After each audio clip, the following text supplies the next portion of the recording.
Olá, galera do sétimo ano, sou o professor João Afonso Bauer, professor de História de vocês. Então, nós iremos trabalhar os povos e culturas africanas.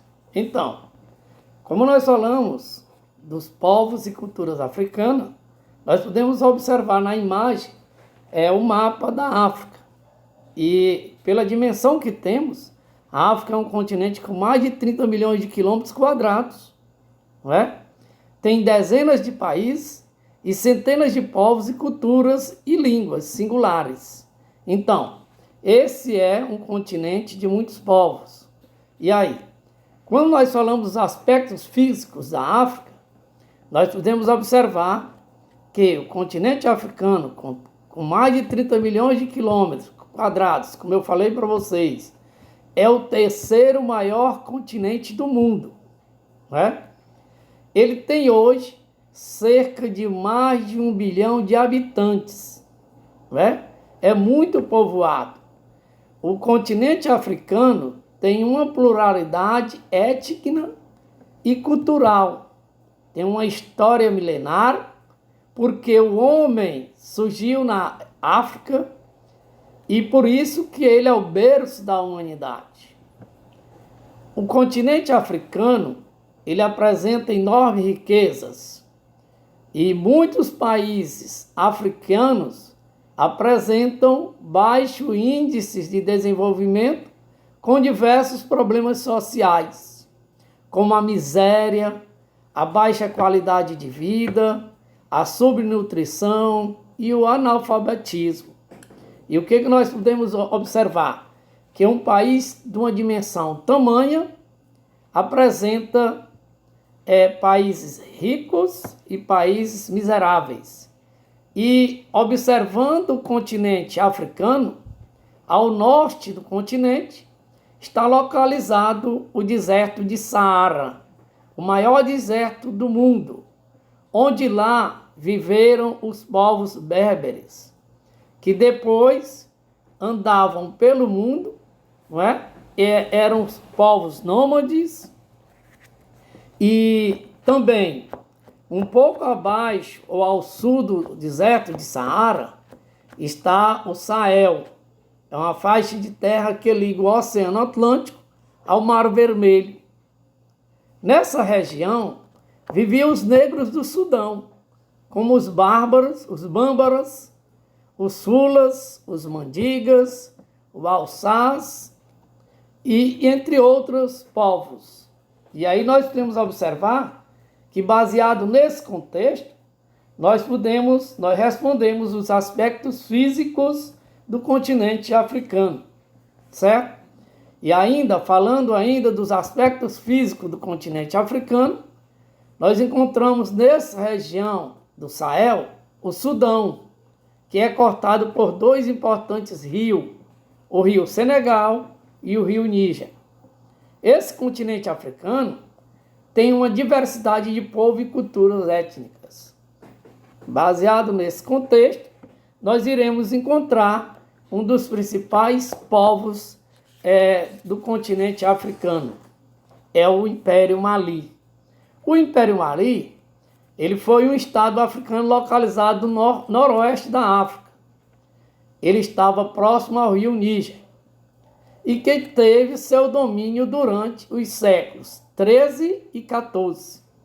Foi o mais extenso territorialmente comparado com os outros dois impérios, o Songhai e o Ghana. Os griots eram indivíduos encarregados de preservar e transmitir as histórias de conhecimentos e canções desse povo. A etnia mandinga tem início com a vitória sobre os sócios na Batalha de Quirina. E depois o povo Mali venceram outros povos e foram aumentando o seu império. Esse império, ele, com o passar do tempo, se converteu ao islamismo de Maomé, fato que fez com que a religião do islamismo crescesse muito naquela região. E Na política do Império Mali, o imperador era uma autoridade, mas além de ser uma autoridade, ele também procurava ouvir os seus auxiliares, os altos funcionários, os chefes das Forças Armadas e o chefe do Tesouro Nacional. A economia do povo Mali tinha como maior produto o ouro. E, além do ouro, eles também viviam da prática da agropecuária. Quando nós falamos da agricultura, eles cultivavam o arroz, o milete, que é uma espécie de milho, o inhame, o algodão e o feijão. E quando nós falamos da pecuária, eles também praticavam a criação de gado bovino, gado ovino e gados caprinos. No artesanato, que também era um dos pontos fortes do povo Mali, eles desenvolviam o artesanato em metal e em madeira. O comércio, que era desenvolvido pelo Império Mali, vendia ouro, cobre, sal e nozes de cola. O ouro e o sal eram vendidos praticamente pelos mesmos valores. Eram produtos de primeira qualidade no Império Mali. E aí nós podemos observar que esse império, que durou bastante tempo, também entrou em decadência. Mas quais foram os motivos que levaram o declínio do Império Mali? Ora, um império que durou cerca de 230 anos e dominou uma imensa área de 45 milhões de habitantes do território africano. E a principal causa, ou seja, a maior causa do declínio do Império Mali foi a guerra, o conflito entre os líderes do Império. E com isso, apareceram outros novos centros de poder. Com isso, o Império entrou em decadência. Agora nós iremos falar dos povos bantus. Os povos bantus, que eu pedi para vocês falar da vida deles.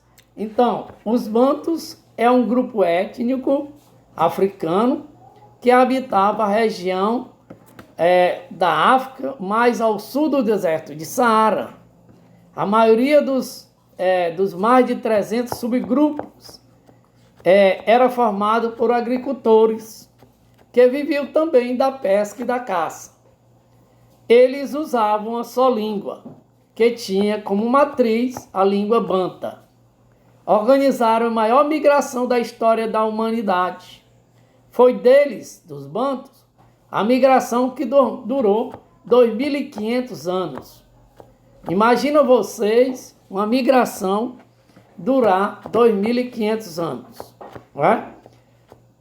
Esse povo bantu também domesticaram plantas e animais e conquistaram povos que viviam da caça e da pesca. A economia banta, ela está baseada na agricultura, como nós já falamos, né? Além da agricultura, eles também eram criadores, mas eles tinham outra diferença sobre outros povos africanos. Eles dominavam a metalurgia, né? E os instrumentos de trabalho deles de ferro eram trabalhados nas siderúrgicas, na metalúrgica deles, e além dos instrumentos de trabalho, eles também faziam armas de ferro para poder conquistar outros povos. Esses povos bantus, eles também tiveram um reino, que foi o reino do Congo. Era um reino que era controlado sobre a produção da economia de toda a costa oeste da África, não é? Ao longo de todo o século XV, e com isso coincidiu com a chegada do Império Ultramarino Português à África. E esses povos do Congo, além de outros povos, se juntaram aos portugueses e começaram a praticar o comércio na África. durante quase toda a história da modernidade. Dentre esse trabalho de comércio, eles praticaram o tráfico de escravos, que movimentou muito a economia do Reino do Congo, nas articulações feitas entre o Império Português e o Império do Congo. Outra atividade comercial do Congo girava em torno do escambo de mercadorias como o sal, os tecidos e os metais. O rei do Congo mais conhecido foi o Manicongo. Esse converteu-se ao cristianismo com a chegada dos portugueses no período de 1480, e com a conversão ao cristianismo ele transformou a civilização congolesa em razão da incorporação do elemento do catolicismo ao seu repertório cultural. Agora falamos dos povos iorubás, que eu pedi que vocês falassem da cultura deles. Os iorubás construíram uma civilização marcadamente urbana, com cidades, com ruas e avenidas retas e mercados para troca de mercadorias. É o terceiro grupo étnico da República da Nigéria. O comércio era elemento decisivo na vida desses povos iorubás. E aí o que nós podemos ver? Que eles tinham uma economia voltada para o comércio. Era a força principal da economia dos povos iorubás.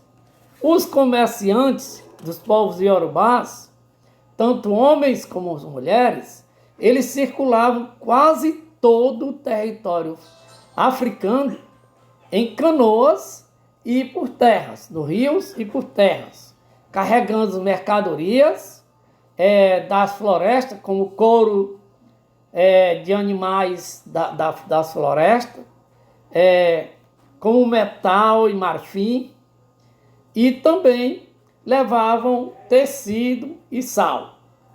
A capital do império dos iorubás era a cidade de Oió.